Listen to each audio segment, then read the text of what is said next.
बिस्मिल्लाहिर्रहमानिर्रहीम। मेरे भाइयों और बहनों, ज़िंदगी में बहुत सारे नुकसान और गम से बचने के लिए बहुत ही प्यारी बातें और बड़ी हिकमत भरी बातें आज आपको बताते हैं। अगर आप इन पर अमल करेंगे, इन बातों का इजहार किसी से नहीं करेंगे, तो आप बहुत सारे नुकसान से बच जाएंगे। सबसे पहली बात मेरे भाइयों और बहनों, कभी भी अपने दिल का राज किसी को ना बताएं, क्योंकि हो सकता है कल को कोई आपके उस राज से आपको मजबूर करे, आपको ब्लैकमेल करे या मजाक मजाक में आपके उस दिल के राज को लोगों को बताए। तो इससे हत्तल मकान बचना चाहिए। अगली बात, कभी भी किसी का ऐब किसी को न बताएं, क्योंकि हो सकता है बदले में वो इंसान आपके ऐबों को ढूंढे और आपके ऐब लोगों को बताए और फिर इससे दुश्मनियां और दूरियां पैदा होंगी। अगली बात मेरे भाइयों और बहनों, नुकसानात से बचने के लिए कभी भी किसी की इमानत की बात किसी को न बताएं, क्योंकि कुछ बातें लोगों की हमारे पास इमानत होती हैं और मुसलमान इमानत में खयानत नहीं करता।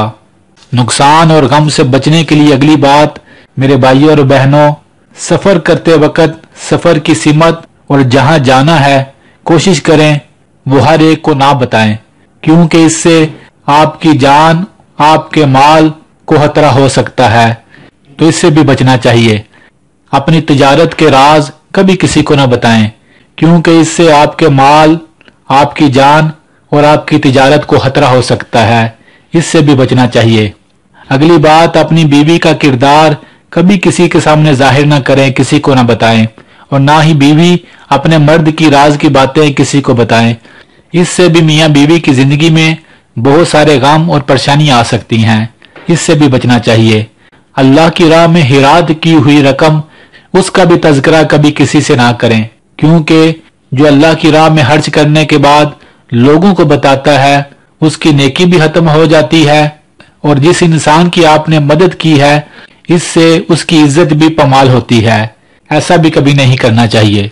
और अपने दोस्त का राज भी कभी किसी को ना बताएं, क्योंकि इससे भी दूरियां पैदा होती हैं और दोस्तियां खत्म होती हैं, और फिर इस तरह कल को लोग आप पर इतबार नहीं करेंगे। तो ये चंद एक बड़ी बेहतरीन बातें हैं मेरे भाइयों और बहनों। इन बातों को दिल पर लिख लें और इन पर अमल करें। इन पर अमल करने से हम सब बहुत सारे नुकसानात और गम और परेशानियों से बच सकते हैं। अल्लाह हम सब को अमल की तौफीक अता फरमाए, आमीन। मेरे भाइयों और बहनों, इस वीडियो को जरूर शेयर कीजिएगा। बेशक दीन की बात दूसरे मुसलमानों तक पहुंचाना बहुत बड़ा नेकी का काम है। जज़ाकल्लाह।